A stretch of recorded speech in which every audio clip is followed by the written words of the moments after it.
The moment my flight touched down in Denver, I felt something I couldn't explain. Not excitement about being home after 6 days. Not the usual relief of seeing the city lights spread out below the window. Something closer to dread, sitting low in my stomach the way it does when you already know something is wrong but haven't found the words for it yet. I told myself I was being ridiculous. I was tired. 6 days in Atlanta for the quarterly audit rollout had drained me completely, and my brain was doing what exhausted brains do. Manufacturing problems where there weren't any. My husband had everything under control. He always did. That was one of the things I had loved about him when we first got together. The way he moved through chaos without flinching. He was steady. He was capable. He was the person I had chosen to build a life with, and he was home with our 5-year-old son. And everything was fine. I kept telling myself that the whole drive from the airport, it was past 9 when I pulled into the driveway. The house was lit up inside, every light on, the way it gets when there are extra people around and nobody is thinking about electricity bills. I noticed a silver SUV parked along the curb that I didn't recognize. I sat in my car for a moment looking at it. Then I grabbed my bag from the back seat and went inside. The smell hit me first. Someone had been cooking. Real cooking, the kind with garlic and wine and something roasted in the oven. I could hear laughter coming from the dining room, multiple voices. The TV in the living room was on with the volume up, and I could hear children's voices layered underneath everything, high and bright and clearly having a good time. I set my bag down in the entryway and walked toward the sound. My husband was at the head of the dining room table with a glass of red wine in his hand, leaning back in his chair the way he does when he's relaxed and happy. Across from him sat his brother's girlfriend, the one who had been staying with us for, I had been told, 2 weeks while her apartment in Boulder got repaired after a pipe burst. I had agreed to 2 weeks. That had been 5 weeks ago. At the table with them were her 2 daughters, 7 and 9 years old, eating from plates piled with pasta. Bread. The kind of dinner I came home to maybe twice a month, when things were calm and no one was slammed with work. I stood in the doorway and looked at all of it and said, almost to myself, "Where is Noah?" My husband looked up. He smiled when he saw me, easy and unbothered, like I had just stepped out for coffee and come back. "Hey, you're home early." "My flight landed 20 minutes ago," I said. "Where is Noah?" Something moved across his face. Not guilt, something more like inconvenience. "He's fine. He was acting up earlier, so I put him to bed." "It's 9:15, I said. He was tired. His brother's girlfriend smiled at me from across the table. "Elena, welcome back. Sit down, there's plenty." I didn't sit down. I turned and walked down the hallway toward Noah's room. The door was closed. I opened it quietly, thinking he would be asleep, and for a second I just stood there letting my eyes adjust to the dark. He wasn't in his bed. I turned the light on. The bed was empty, the covers pushed back. His stuffed dog, the one he has slept with since he was 2 years old, was on the floor next to the bed. I picked it up. I stood there holding it, and the dread in my stomach turned into something harder. I checked the bathroom. I checked the hallway closet that he sometimes hides in when he plays. I went back to the living room and looked behind the couch. I walked through the kitchen, and that's when I heard it. A small sound from the other side of the door that led to the garage. I opened it. Noah was sitting on the cold cement floor with his back against the water heater, wrapped in his own jacket, holding his tablet with the screen dark because the battery had died. He had fallen asleep sitting up, his head dropped to one side, his cheeks red from the cold. The garage was not heated. It was November in Colorado. I don't remember making a decision. I just remember picking him up, feeling how cold his little hands were, pressing his face against my neck. He woke up and said, "Mommy," in a voice so small it split something open inside me. "I'm here," I said. "I've got you." "Daddy said I had to stay out here because I was being too loud," he mumbled into my shoulder. I held him tighter. I did not go back to the dining room. I did not say a word to my husband or to the woman sitting at my table eating food from my kitchen while my son slept alone on concrete in the cold. I carried Noah to my car, buckled him into his car seat, got in the driver's seat, got in the driver's seat, and left. I drove to my best friend's house 20 minutes away. She opened the door before I even knocked. I must have called her from the car, though I barely remember it. She took one look at Noah's face and didn't ask any questions. She made up the guest room and found extra blankets and heated up soup, and I sat at her kitchen table with my coat still on and my hands wrapped around a mug of tea, and I did not cry. I felt too cold inside to cry. My husband called 4 times before midnight. I didn't answer. He texted, "I don't understand why you left. We should talk about this." Then, "You're overreacting." Then, at 12:41 a.m., "This is embarrassing. Come home." I read that last one twice. Then I put my phone face down and went to lie down next to Noah, who had burrowed under 3 blankets and was already breathing slowly, deeply asleep. I lay there in the dark and thought about the last 5 weeks. About coming home to find her car in the driveway more nights than not. About the way the groceries I bought would disappear twice as fast. About the time I came downstairs at 11 at night and found my husband and his brother's girlfriend sitting on the couch watching something on the TV, laughing about an inside joke I wasn't part of. And how, when I said goodnight, the energy in the room shifted in a way I had told myself I was imagining. I thought about how every time I brought up the 2-week arrangement turning into 5, my husband told me I was being unwelcoming, unsupportive, that I didn't understand what it was like to actually need people. I thought about the money. 3 weeks before the Atlanta trip, I had gone to log into our joint savings account to transfer funds for Noah's preschool registration. We had put him in a small program that started in January, and I had stared at the screen for almost a minute before I understood what I was seeing. The balance was $31,000 lower than it had been the month before. I had asked my husband about it, and he had told me he had moved it into a short-term investment account for better returns. He said he would send me the details. He never did. I had followed up twice, and both times he said he was busy and he'd get to it. I had let it go. I had told myself he was handling it. Lying in my friend's guest room, I stopped telling myself that. The next morning, after Noah woke up and ate oatmeal and watched cartoons on my friend's couch, I made a phone call. A woman my coworker had recommended, a family law attorney with an office downtown. Her assistant fit me in for a same-day consultation because someone had canceled. I sat across from her with Noah drawing at the coffee table in the corner, and I told her everything. She listened without interrupting. When I was done, she asked a few precise questions, wrote some notes, and then looked at me steadily. "The financial piece is going to be important," she said. "Before your husband has any reason to move more funds, I want you to pull documentation on every joint account you have. Bank statements, investment accounts, everything going back 18 months. Do it today from your own device, not a shared one." I nodded. "Do not confront him about the money yet," she said. "And I'd strongly recommend limiting direct conversation with him until we know what we're dealing with." I did exactly what she said. I went back to my friend's house, borrowed her laptop, and spent 3 hours pulling every statement I could access. What I found made the $31,000 feel like the opening line of a much longer story. Over 14 months, a total of $112,000 had been moved out of our joint accounts in increments small enough that none of them would have triggered a notification. Some went to an account I had never seen before, registered under my husband's name with a bank I had never heard of. Some went to a second account I recognized, one my husband had opened 2 years ago, which he said was for household emergencies. The last withdrawal from that account was 3 weeks ago for $8,400. The description said, "furniture." I called my attorney. She said, "Good. Save all of it. We'll talk tomorrow." That night, my husband texted again, "Elena, this has gone on long enough. Noah needs to be home.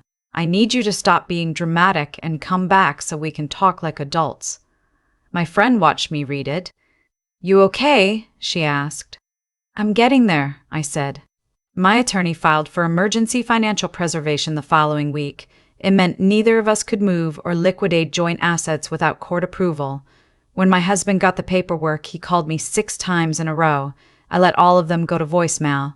The 7th time, I picked up. "What is this?" he said. He wasn't loud, which was almost worse. He was quiet in the controlled way people get when they want you to know they're restraining themselves. "It's what it looks like," I said. You're doing this over one night? One argument about the kid being loud. I'm doing this because of 14 months, I said, and I'm not going to keep discussing it without my attorney present. He was quiet for a moment. Then, she put you up to this. Goodbye, I said, and hung up. What I hadn't expected was that his brother's girlfriend would get involved. I had been staying at my friend's house for 11 days when she called my cell from a number I didn't recognize. I answered because I thought it was Noah's pediatrician.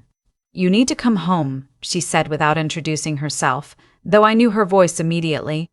You're hurting your son by dragging this out. He needs stability. I said nothing for a moment. Then, you should not be calling me.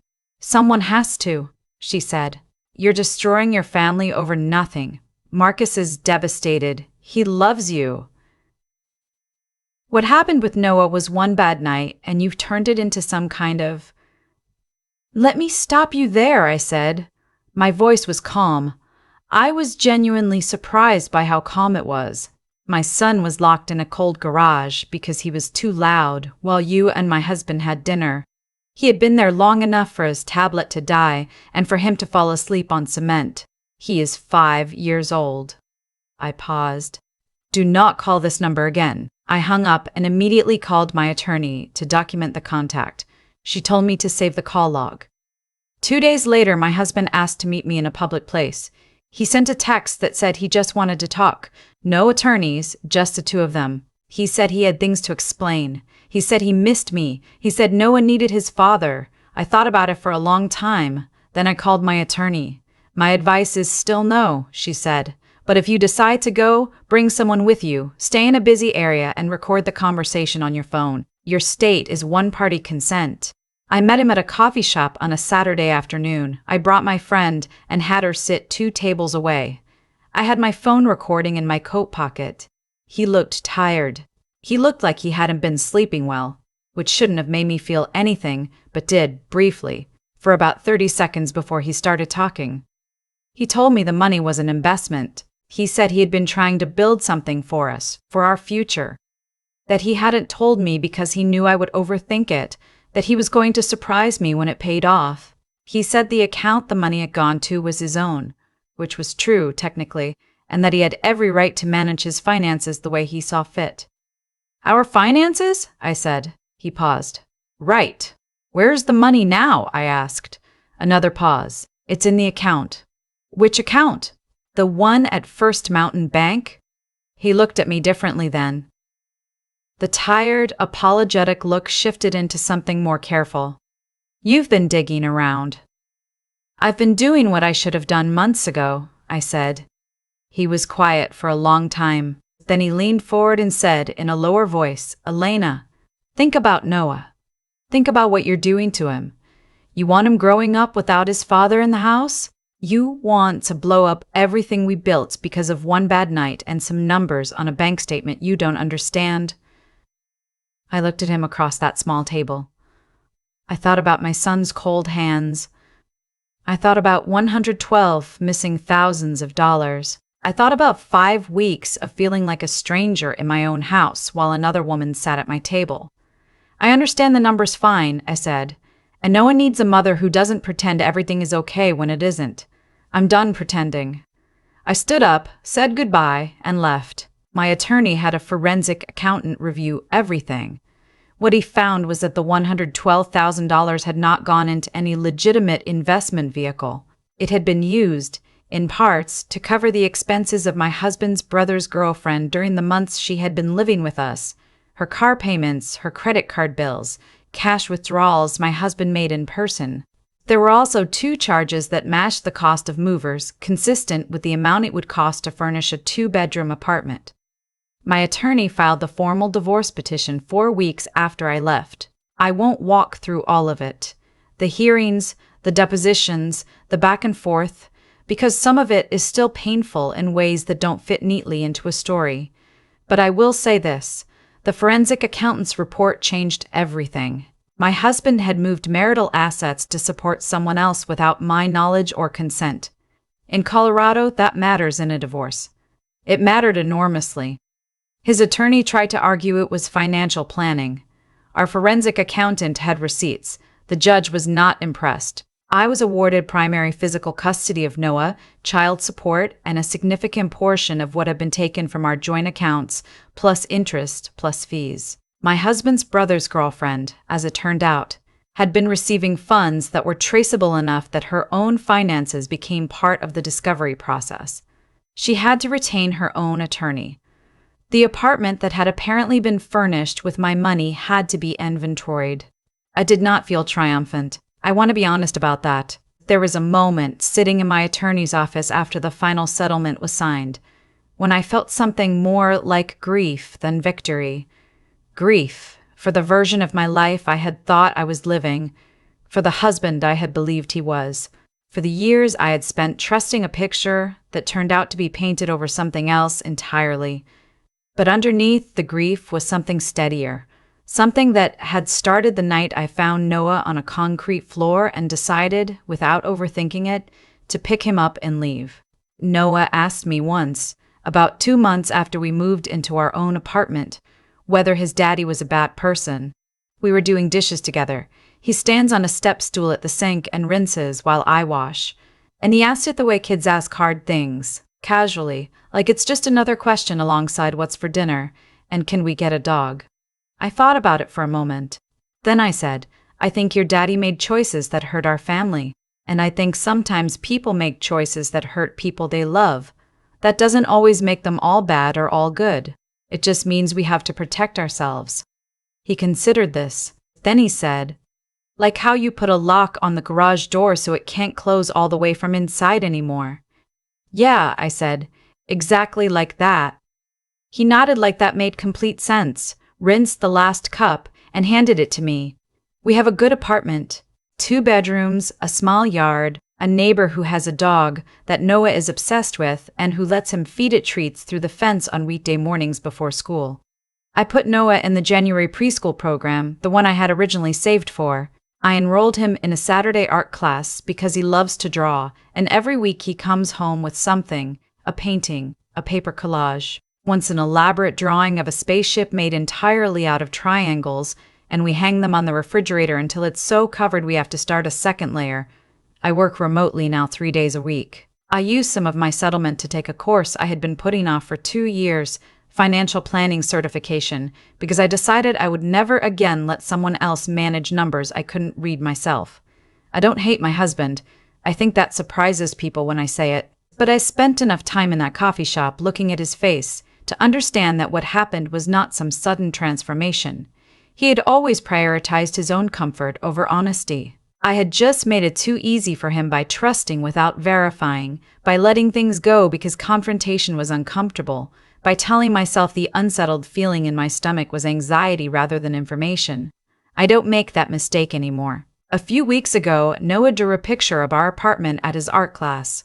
It had 2 stick figures, a tall one and a small one, standing in front of a building that had a sun over it and flowers along the bottom that looked like they were smiling. He wrote our names above the figures in the careful block letters he's been practicing, Mommy and Noah.